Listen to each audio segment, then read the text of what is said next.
জুলাইখা ইউসুফকে ঘরের মধ্যে নিয়ে গেল, 7টা দরজা মেরে দিল। 7টা দরজা মারার পরে একেবারে অন্দরমহল নির্জন নিবৃতে জুলাইখা হযরত ইউসুফের সৌন্দর্য দেখে পাগল হয়ে গেল, পাগল হয়ে গেল, পাগল হয়ে গেল, একেবারে পাগল হয়ে গেল। কিছু মেয়েরা দেখবেন হঠাৎ করে ছেলের জন্য পাগল হয়ে যায়, কিছু মেয়েরা হঠাৎ করে ছেলের জন্য পাগল হয়ে যায়, কিছু ছেলেরাও দেখবেন ওই মেয়েটার জন্যই পাগল, তার ওটাই বিয়ে করতে হবে, অন্য কেউ পছন্দ করে না। এটা সাইকোলজিক্যাল প্রবলেম, বুঝতে পারছেন? হ্যাঁ, বিরাট বড় সমস্যা, এটা অনেক বড় প্রবলেম। এটা ওই মেয়ে তার বিয়ে করতেই হবে, ওরে সারা বাঁচবে না, ও কচু গাছের সাথে গলায় দড়ি দিবে। হ্যাঁ, ও বাপও চিনে না, তখন মাও চিনে না, খালাও চিনে না, আত্মীয় স্বজন কাউরেই চিনে না, তখন খালি ওই বেডিরই চিনে। কি কথা কর না কেন? সাইকোলজিক্যাল একটা প্রবলেম আছে মানুষের মগজে, আত্মার ভিতরে। এটার বাটাম চালান দিতে হয় সবাই। খুব ভালো করে শুনবেন, মেয়েটাও এরকম পাগল, ওরে ছাড়া আর কিছু বোঝে না, বাপ মাও চেনে না। তো জুলাইখার এরকম প্রবলেম হয়ে গেল, হযরত ইউসুফের জন্য দেওয়ানা, জিনা করবে, অন্দরমহলে নিয়ে গেল হযরত ইউসুফ আলাইহিস সালাম। একটা একটা করে পায়জামায় গিরা মারতে লাগলেন, গিরা মারতে মারতে মারতে মারতে 11টা গিরা মারলেন। ইউসুফ, আমার মনের ইচ্ছা যদি পুরা না করো তাহলে তোমাকে আজ ছাড়বো না। হযরত ইউসুফ বললেন, জুলাইখা, আপনি আমার মনিবের স্ত্রী, আমার মনিব আমাকে বিরাট বড় বিশ্বাস করে, এত বড় নাফরমানি আমি করতে পারি না, আপনি আল্লাহকে ভয় করেন। হযরত ইউসুফ লক্ষ্য করলেন জুলাইখা একটা মূর্তির উপরে তোয়ালে দিয়ে ঢাকতেছে, কাপড় দিয়ে। বলে, জুলাইখা রে, তুমি মূর্তিখানা ঢাকো কেন? জুলাইখা ডাক দেখে, ইউসুফ, এটা আমার দেবতা ভগবান, আমি তোমার সাথে এখন জিনা করব, ভগবানের দেখলে বেজার হবে, এই জন্য কাপড় দিয়ে ঢেকে রাখতেছি। হযরত ইউসুফ ডাক দেখে, জুলাইখা, তোমার ভগবানের কাপড় দিয়ে ঢাকলে দেখবে না সত্য, কিন্তু আমার একজন মালিক আছে, রব, আল্লাহ, আল্লাহ, আল্লাহ, আল্লাহ। এমন কোন স্থান নাই যেখানে আমার খোদার নজর না আছে। আসতে হলো কেন, জোরে বলেন। তখনই হযরত ইউসুফ আলাইহিস সালাম দেখলেন দেওয়ালের ভিতরে হযরত ইয়াকুবকে দেখা যায়। হযরত ইয়াকুব মুখের মধ্যে আঙ্গুল নিয়ে বলেন, ইয়া ইউসুফ লা তাকরাবুজ জিনা, ইউসুফ রে, জিনার কাছে সাবধান যাবি না। ওই দৃশ্যখানে দেখে হযরত ইউসুফ একটা দৌড় মারলেন। আল্লাহ জিব্রাইলকে বলেন, জিব্রাইল, আমার ইউসুফ জিনার থেকে পালাচ্ছে, আমি আল্লাহর দিকে ফিরে যাচ্ছে, তাড়াতাড়ি করে দরজা খুলে দাও। টাস টাস করে হযরত ইউসুফের দরজা খুলে গেল। 7ম নাম্বার দরজা খুলে যাওয়ার পরে দেখলেন আজিজে মিশর, মিশরের যিনি প্রধান উজির, তিনি দাঁড়িয়ে আছেন। কি ব্যাপার ইউসুফ, ব্যাপার কি, দৌড়াও কেন? জুলাইখা পিছন দিক থেকে জামা টেনে ধরলেন, জামা টেনে ছিঁড়ে দিলেন। ইউসুফ, দৌড়াও কেন? তখনই জুলাইখা ডাক দেখায়, স্বামীরে, একটা বেয়াদব গোলাম আপনি আমার ঘরে দিয়েছেন, সে আমার অন্দরমহলে আমার সম্মান হানি করতে গিয়েছিল, দেখেন আমি তার জামা টেনে ছিঁড়ে রেখে দিয়েছি।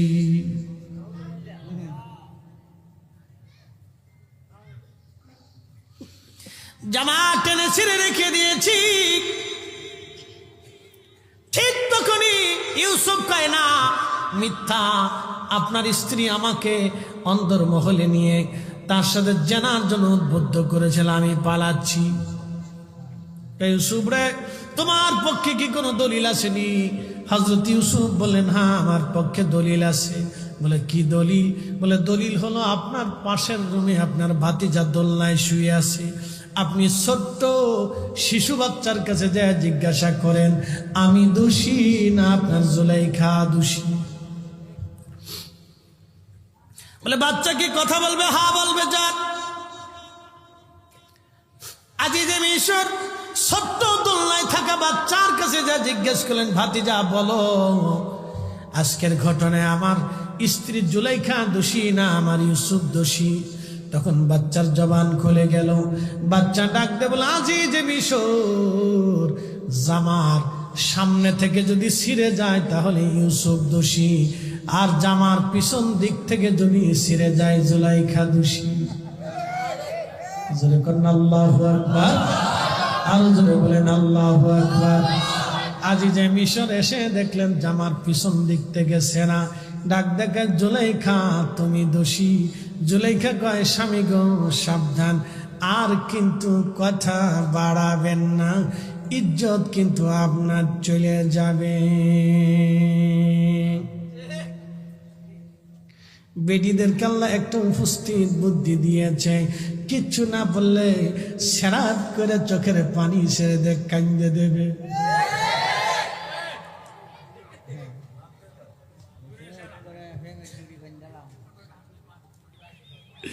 মানুষ বানাইছে আল্লাহ প্রেমের কার।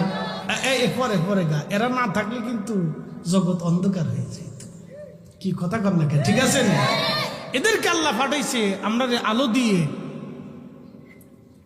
রাখার জন্য। কান্দুকার যাই করুক, এগের দরকার, এগের ছাড়া কিন্তু সৈবতের তরকারি নসিব হইতো না। মনে রাখতে, আরামের ঘুমটা কিন্তু হইতো না। যতই ফাড়াফাড়ি করেন কাজ হবে না। আদম আলাইহিস সালাম জান্নাত দিয়ে দিছে আল্লাহ, জান্নাতে দিছে, পাহাড়ে পর্বতে কত কিছু, তারপরে ভাল লাগে না, মন বেজার।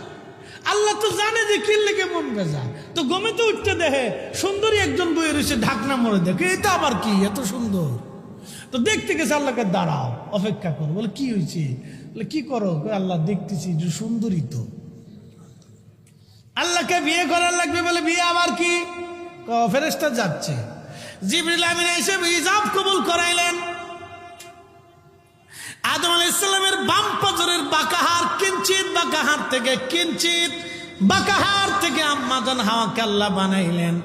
আল্লাহু আকবার। বিয়ে হলো। হযরতে জিবরিল বলল, আদম আপনি মহারানা দেন। বলে মহারানা কি?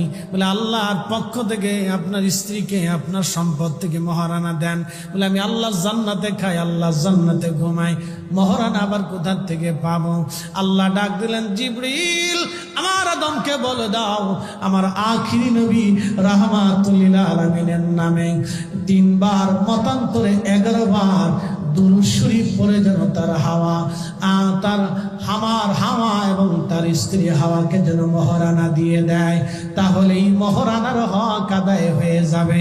আমার নবীর দুরূদ শরীফ দিয়া সেদিন আদম সফিউল্লাহর মহারানা হয়েছিল। একবার জোরে বলা যাবে কি মারহাবা? এই জন্য সূত্র গোপনটা বলে দিয়ে যায়, যেই কাজ দুরূদ দিয়ে শুরু হয় ওই কাজে বরকত হয়, বরকত হয়, বরকত হয়। এই জন্য আমাদের পীর মাসে গোলাম আফুদালারা বাড়িতে মিলাদ পড়াইয়া দুরূদ পড়াইয়া তারপরে দোয়া করাইতো। কথা কর না কেন, ঠিক কিনা?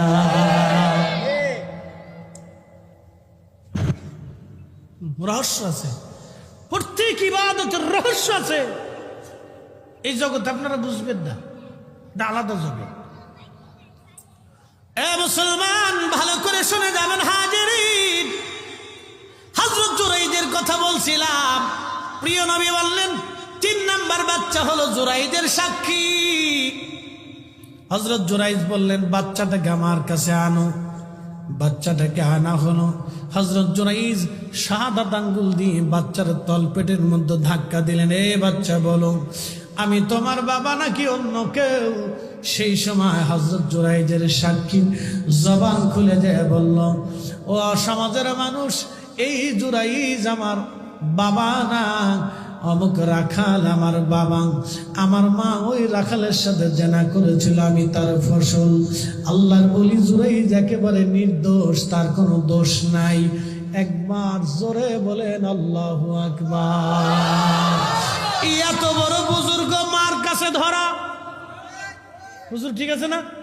এত বড় বুজুর্গ মার কাছে ধরা, কথা কন না কা? এত বড় বুজুর্গ মার কাছে ধরা। সাকি আরো খাবেন? আচ্ছা খান। এত বড় বুজুর্গ মার কাছে ধরা, এই জায়গা আমরা সবাই ধরা। কি কথা কন না কা? আমরা সবাই ধরা। আল্লাহ ডাক দিলেন, রে বান্দা, তুমি তোমার বাবা মার খেদমত করো, দয়া মায়া ভালোবাসা সব বিলিয়ে দাও। শুধু এইখানে শেষ না, যদি বাবা মা মরে যায়, আল্লাহ বললেন ওয়াজ শুনে যাও, ওয়াকুর রাব্বিরহামহুমা কামা রব্বায়ানি সগীরা।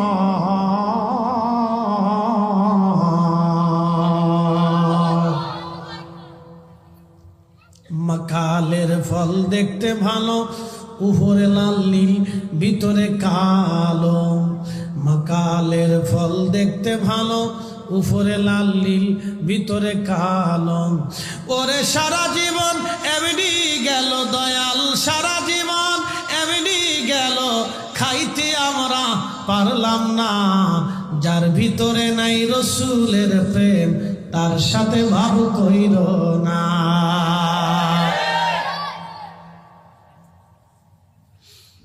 আল্লাহ ডাক দিলেন, বান্দারে, তোমার বাবা মা যদি মারা যায়, তাহলে এইভাবে দোয়া করো, এইভাবে তুমি দোয়া করো, রাব্বিরহামহুমা কামা রাব্বায়ানি সগীরা। আল্লাহ, তুমি জান্নাতে আমার আব্বা আম্মাকে সেইভাবে লালন পালন করো, রাব্বায়ানি সগীরা। ছোট্টকালে আমার মা আমাকে যেইভাবে লালন পালন করেছিল, আমার মা আমাকে দুলি দুলি ঘুম পাড়িয়েছিল, আমার শরীরে তেল মালিশ করে দিয়ে, ছোট্ট পায়ের মধ্যে তেল ঘষে দিয়ে মা বারবার চুমা লাগাইছিল। আমার মা আমারে গোসল করাইয়া, আমারে মুছিয়া কলিজার ভিতরে নিয়া, আমারে মা কোলের মধ্যে নিয়ে ঘুম পাড়াইছিল। আল্লাহ, একটা রজনীও মা আমার সারা থাকে না, আমি মার সারা থাকি নাই। আল্লাহ, বড় না হওয়া পর্যন্ত মা আমাকে নজরে নজরে, কোলে কোলে, কাছে কাছে মা রেখেছিল। আমি মা সারা কিছু বুঝি নাই, মা আমার সারা কিছু বুঝে নাই। রব্বুল আলামিন যেইভাবে মা আমার খাবার মুখে দিয়ে আদর করে খাওয়াইলো, আদর করে করে খাওয়াইলো, আমি খাইতে চাই না, মা আমাকে খাওয়াইতো।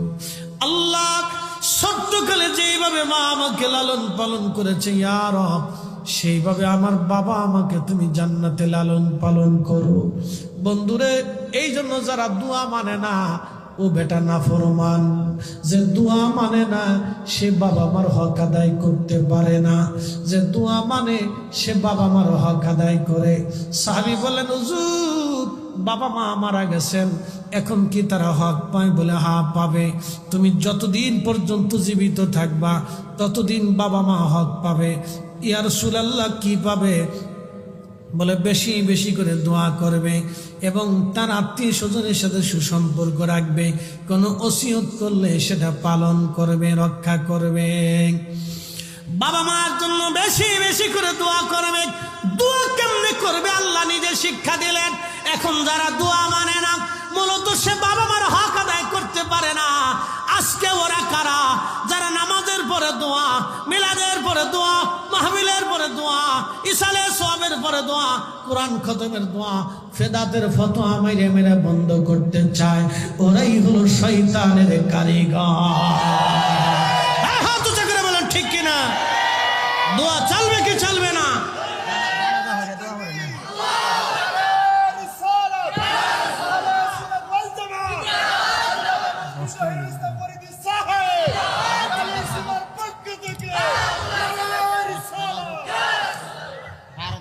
দোয়া চলবে কি চলবে না?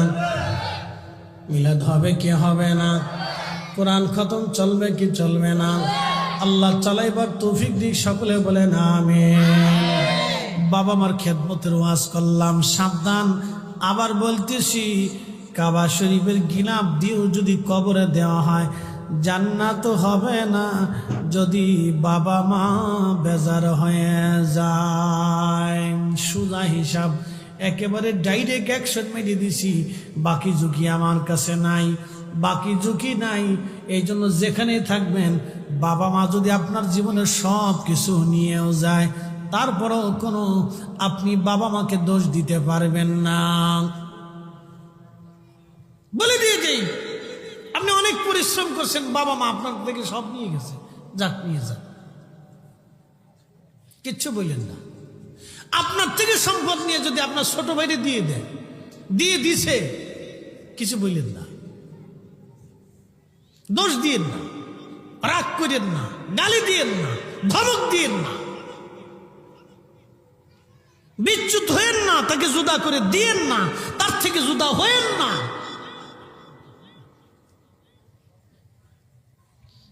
উনি যদি বেইনসাফি করে তাহলে উনি হিসাব দিবে, আপনার দেওয়ার দিবেন না। কি কথা ঠিক আছে না?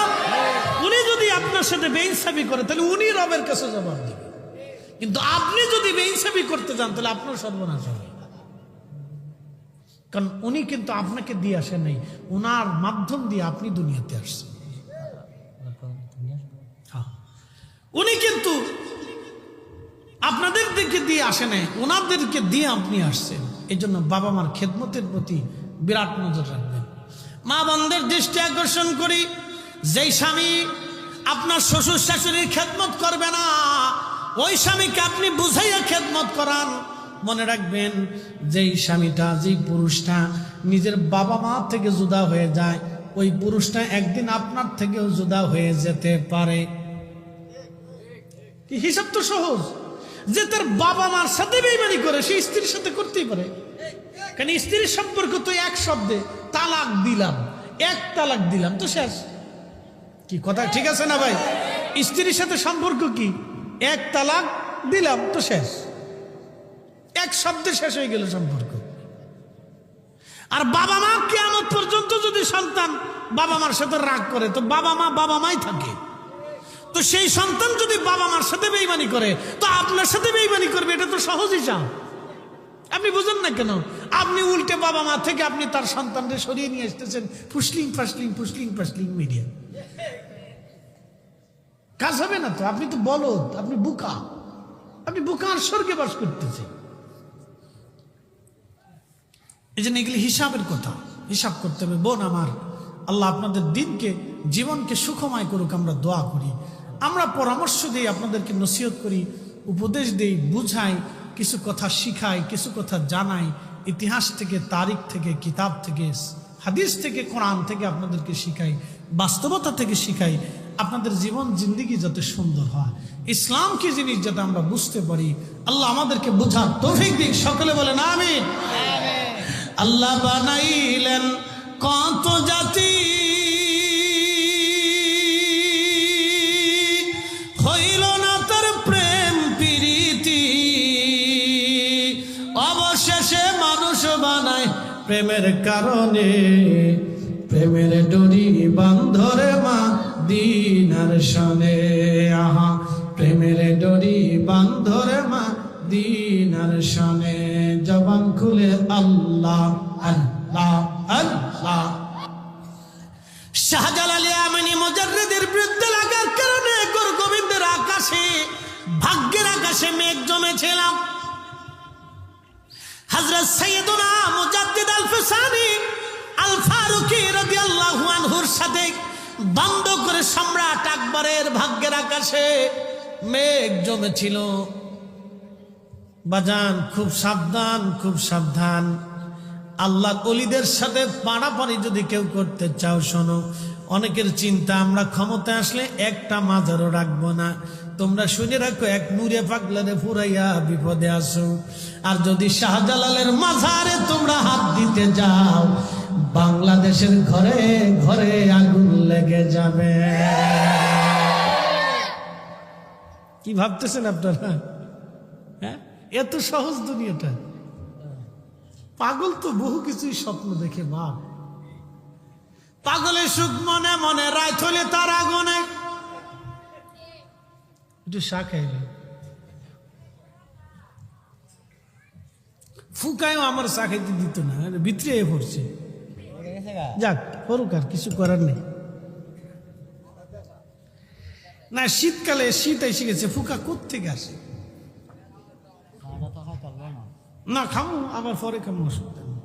আল্লাহ, আমরা আল্লাহ গলা দিছি, একটা মাইক লাগে না। আপনি আজান দিতেন নি আগে? হ্যাঁ, ঠিক আছে, এর লেগে তো একসাথে করেন আল্লাহু আকবার। কষ্ট হচ্ছে আপনাদের? বুঝিয়ে যাচ্ছি, ভালো করে বুঝেন। হযরত জুরাইজ রাহমাতুল্লাহ আলাইহি তিনি জানেন না তার আকাশে মেঘ জমে আছে, ভাগ্যের আকাশে মেঘ, মাঝে মধ্যে তার খানকার পাশে একটা রাখাল এসে ঘুমাইতো। ওই রাখালের সাথে ওই এলাকার একটা মেয়ের অবৈধ সম্পর্ক হয়। এই অবৈধ সম্পর্ক হওয়ার পিছনে হয়ে যাওয়ার পরে ওই মেয়েটার সাথে ওই রাখাল একবার জেনা করলো। জেনার কারণে মেয়েটা অন্তঃসত্ত্বা হয়ে গেল। বাচ্চা কনসেপ্ট করলো ওই মেয়েটার। যখন মেয়েটা বুঝতে পারলো তার পেটের ভিতরে বাচ্চা কনসেপ্ট হয়েছে, মেয়েটা চিন্তায় পড়ে রাখালের কাছে আসলো। রাখাল, তোমার সাথে জেনা করার কারণে আমি অন্তঃসত্ত্বা হয়েছি, গর্ভবতী হয়েছি। এখন উপায় কি? মানুষ জানবে, সমাজ জানবে, আমার কি হবে, তোমার কি হবে? যদি মানুষ জানে তাহলে আমাকেও হত্যা করবে, তোমাকেও মেরে ফেলবে। রাখাল ডাক দেখায়, হে সুন্দরী, শোনো, তুমি আমার সাথে জেনা করেছে, আমিও তোমার সাথে জেনা করেছি। আমরা দুজনই সমানভাবে অপরাধী, কিন্তু দুইজনকেই বাঁচতে হবে। বলে কিভাবে বাঁচবো বলো? বলে দেখো, আমি যার খানকার পাশে রাত্রিবেলা ঘুমাই, এই জুরাইজ এই এলাকার বিরাট বড় বুজুর্গ। লোকেরা তোমাকে জিজ্ঞেস করবে তুমি কার মাধ্যমে অন্তঃসত্ত্বা হলা, তখন তুমি জুরাইজের নাম বলবা। কারণ জুরাইজের নাম যদি তুমি বলো তাহলে তাকে মানুষরা খুব শ্রদ্ধা করে, তাহলে তার দিকে তাকায় হলো তুমিও বেঁচে যাবা, জুরাইজও বেঁচে যাবে, তুমিও বেঁচে যাবা। আর আমার নাম যদি বলো তাহলে আমিও মারা যাব, তুমিও মারা যাবা। মার বদদোয়া কবুল হয়েছে কিনা? জোরে বলেন, আরো জোরে। তাহলে মার দিকে চেঁচামেচি করবি নি রে ভোলাবান। ও আর শুনে গেছে কালকে যেহেতু যুদ্ধ লাগে দিবে না। শুনে যান যুবক আমার, ভালো করে শুনে যাবেন। ওই রাখাল যখন বলতেছে তুমি এইভাবে বলো, তুমিও বেঁচে যাবা, আমিও বেঁচে যাবো রে সুন্দরী নারী। মহিলার চিন্তা, আমাকে বাঁচতে হবে। যখন সমাজ জানলো অমুকের মেয়ে অন্তঃসত্ত্বা কিন্তু বিয়ে হয় নাই, সর্বনাশ। এই কথা জানার পরে হযরত জুরাইজ রাহমাতুল্লাহ আলাইহি তখনও কিছু জানেন না। তার আকাশে মেঘ জমে গেছে, বিপদ সামনে দাঁড়িয়ে গেছে। মায়ের বদদোয়া আল্লাহর আসমানে কবুল হয়ে গেছে। ও কালিসীমা বিজয়নগরবাসী, হযরত জুরাইজ রাহমাতুল্লাহ আলাইহি কিছুই জানেন না, তিনি তো খানকা ইবাদতে মশগুল। এলাকার লোকেরা ডাকলো, ও মহিলা তুমি বলো, বিয়ে হলো না তোমার, অন্তঃসত্ত্বা কেমনে হলাম? তখন মহিলা বলতেছে, দেখো, তোমরা যারা বিরাট বড় বুজুর্গ অলি মনে করে থাকো, ওই যে জুরাইজ যার জন্য তোমরা খাবার পাঠাও, হাদিয়া তোহফা পাঠাও, নাজরানা পাঠাও, যাকে বিরাট বড় বুজুর্গ অলি মনে করে থাকো, উনি ওনার খানকার ভিতরে নিয়ে আমার সাথে জেনা করেছে। সেই জেনার কারণে আমি অন্তঃসত্ত্বা হয়ে গেছি।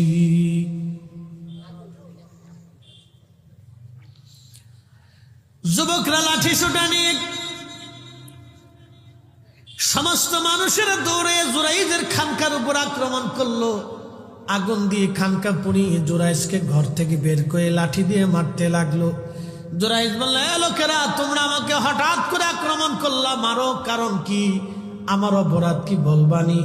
লোকেরা বলো, তুমি ভণ্ড প্রতারক, তুমি ওই মহিলার সাথে জানা করেছো, সে অন্তঃসত্ত্বা। জুরাইজ বলল, ওই মালিকের কসম করে বলি, যে মালিক আমার হায়াত এবং মৃত্যু দিয়েছে, আমি তাকে জীবনে কোনোদিন একটা নজরে দেখিও নাই। জানা করা তো দূরের কথা, কথা তো সত্য, কিন্তু বদদোয়া তোমার, বদদোয়া লেগে গেল মার, কথা তো সত্য। এই যুবক, এই জন্য বাবা মার বিরুদ্ধে দাঁড়াইয়া তুমি আকাশচুম্বী ইবাদত নিয়েও যদি দাঁড়াও, কাজ হবে না। আবার বলি, বাবা মার বিরুদ্ধে তুমি যদি আকাশচুম্বী ইবাদত নিয়ে দাঁড়াও, কাজ হবে না। আমি আবার বলতেছি, বাবা মার বিরুদ্ধে তুমি যদি আকাশচুম্বী ইবাদত নিয়েও তুমি যদি দাঁড়াও, কাজ হবে না, কাজ হবে না, কাজ হবে না, কাজ হবে না, কাজ হবে না, কাজ হবে না। হযরত জুরাইজ রাহমাতুল্লাহ আলাইহি কিচ্ছু জানেন না তিনি। তাকে লোকেরা ধরে নিয়ে গেল। সুদী সমাজ যারা বিচারক ছিল তারা বলল, দেখো মানুষটাকে এইভাবে মেরো না, আগে বলো কি হয়েছে। বলতেছে, দেখো এই মহিলা বলতেছে জুরাইজ তার সাথে জেনা করেছে, এই জন্য সে অন্তঃসত্ত্বা। এখন বলো উপায় কি, ব্যবস্থা কি। লোকেরা বলল, জুরাইজ তুমি কি জেনা করেছো? জুরাইজ বলে, না আল্লাহর কসম আমি তাকে চিনিও না দেখিও না, জেনা করব কেমনে? বলে, জুরাইজ শোনো, এই মহিলা অন্তঃসত্ত্বা এটা তো সঠিক, মহিলার পেটে বাচ্চা অবশ্যই এটা সঠিক।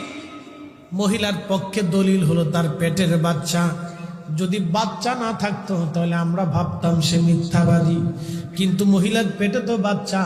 মহিলা বলতেছে এটা তোমার বাচ্চা। জুরাইজ রে, তুমি যে মহিলার সাথে জেনা করো নাই, তোমার কি কোনো প্রমাণ আসেনি বলো?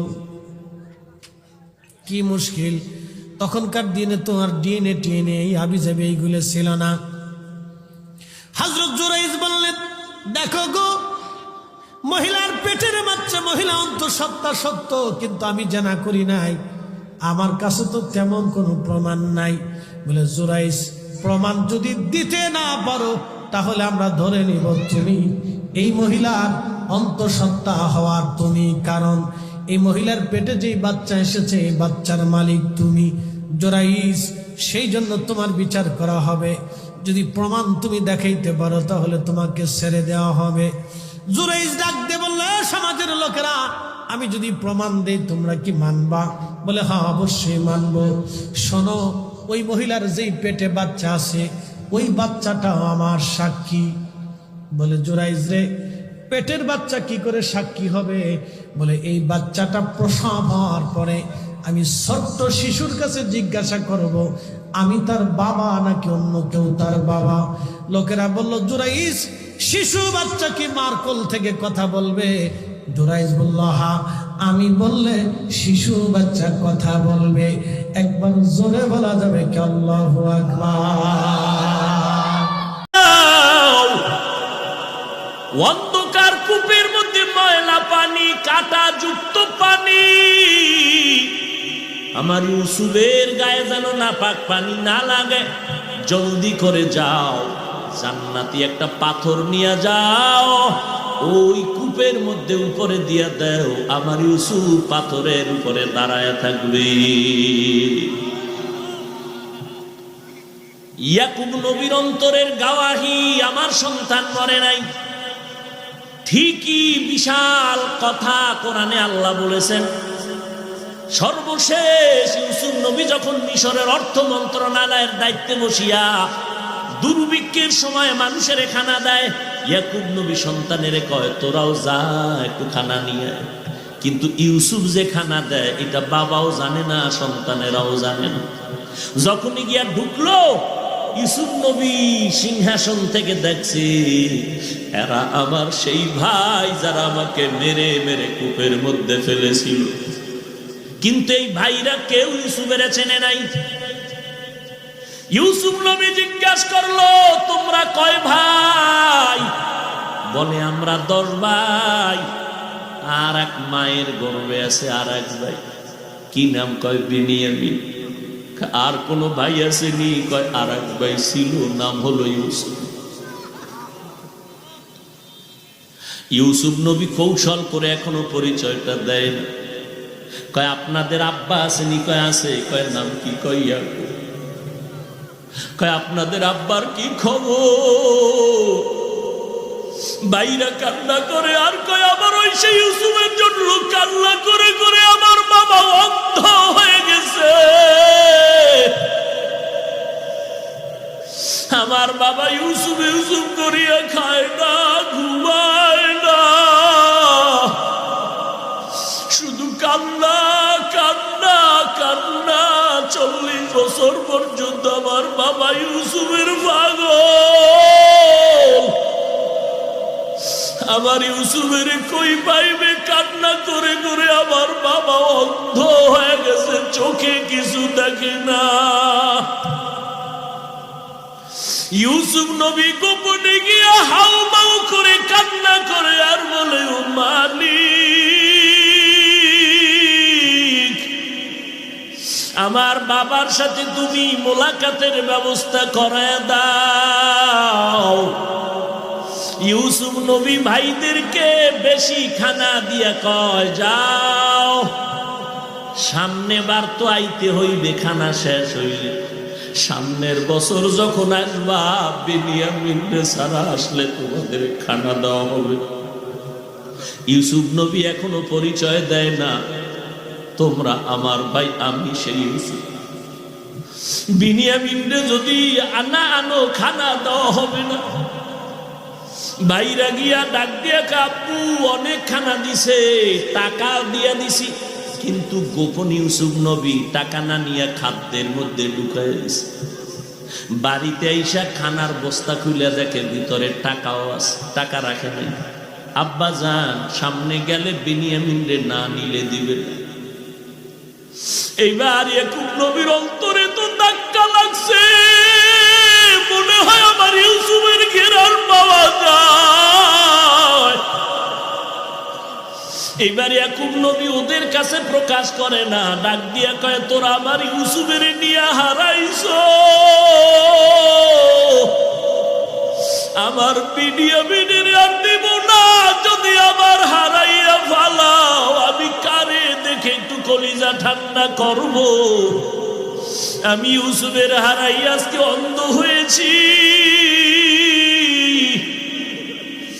ও বাবা, আর আমরা বেয়াদবি করব না, আমাগো বিনিয়ামিনরে দাও। এইবার ভাইরা বিনিয়ামিনরে নিয়ে রওনা হয়ে গেল। বিনিয়ামিনরে নিয়া যখন ইউসুফের দরবারে হাজির, এইবার আমার মায়ার নাম ইউসুফ নবী ডাক দিয়ে কয়, আপনারা আমার রাজ সিংহাসনে আজকে আপনারা রাজ দরবারের মেহমান হবে। রাত্রে বেলা থাকার জন্য দুইজন করে একটা রুম দিয়ে দিল। 10 বাই 5 রুমে 2 ভাই। আর ইয়াকুব নবীর অন্তরে তো ধাক্কা লাগছে, মনে হয় আমার ইউসুফের ঘেরার পাওয়া যায়। এইবার ইয়াকুব নবী ওদের কাছে প্রকাশ করে না, ডাক দিয়া কয়, তোরা আমার ইউসুফের নিয়ে হারাইছো, আমার বিনিয়ামিনের আর দিব না। যদি আবার হারাইয়া ফালাও, আমি কারে দেখে একটু কলিজা ঠান্ডা করব? আমি ইউসুফের হারাই আজকে অন্ধ হয়েছি। ও বাবা, আর আমরা বেয়াদবি করব না, আমাগো বিনিয়ামিনরে দাও। এইবার ভাইরা বিনিয়ামিনরে নিয়ে রওনা হয়ে গেল। বিনিয়ামিনরে নিয়া যখন ইউসুফের দরবারে হাজির, এইবার আমার মায়ার নাম ইউসুফ নবী ডাক দিয়ে কয়, আপনারা আমার রাজ সিংহাসনে আজকে আপনারা রাজ দরবারের মেহমান হবে। রাত্রে বেলা থাকার জন্য দুইজন করে একটা রুম দিয়ে দিল। 10 বাই 5 রুমে 2 ভাই করে ঢুকলো। ইউসুফ নবীর কৌশল, এক ভাই বিনিয়ামিন এখন একা, 10 বাইরে এক রুমে 2 জন ঢুকায় দিছে। এবার বিনিয়ামিন একা। এবার কা শোনেন, আপনারা 10 ভাই, আপনাদের তো রুম হইল, এখন এই আপনাদের এই ছোট ভাইদের এক রুমে কেমনে থাকবে? আপনারা যদি অনুমতি দেন আমার সাথে রাখি। ভাইরা কয় খুশি। এইবার ইয়াকুব নবীর অন্তরে তো ধাক্কা লাগছে, মনে হয় আমার ইউসুফের ঘেরার পাওয়া যায়। এইবার ইয়াকুব নবী ওদের কাছে প্রকাশ করে না, ডাক দিয়া কয়, তোরা আমার ইউসুফের নিয়ে হারাইছো, আমার বিনিয়ামিনের আর দিব না। যদি আবার হারাইয়া ফালাও, আমি কারে দেখে একটু কলিজা ঠান্ডা করব? আমি ইউসুফের হারাই আজকে অন্ধ হয়েছি। ও বাবা, আর আমরা বেয়াদবি করব না, আমাগো বেনিয়ামিন রে দাও। এইবার ভাইরা বিনিয়ামিন রে নিয়া রওনা হয়ে গেল। বিনিয়ামিন রে নিয়া যখন ইউসুফের দরবারে হাজির, এইবার আমার মায়ার ইউসুফ নবী ডাক দিয়ে কয়, আপনারা আমার রাজ সিংহাসনে আজকে আপনারা রাজ দরবারের মেহমান হবে। রাত্রে বেলা থাকার জন্য দুইজন করে এক একটা রুম দিয়ে দিল। 10 বাই 5 রুমে 2 ভাই করে ঢুকলো। ইউসুফ নবীর কৌশল, এক ভাই বনিয়ামিন এখন একা, 10 বাইরে এক এক রুমে 2 জন ঢুকায় দিছে। এবার বিনিয়ামিন একা। এবার কা শোনেন, আপনারা 10 ভাই, আপনাদের তো রুম হইল, এখন এই আপনাদের এই ছোট ভাইদার এক রুমে কেমনে থাকবে? আপনারা যদি অনুমতি দেন আমার সাথে রাখি। ভাইরা কয় খুশি।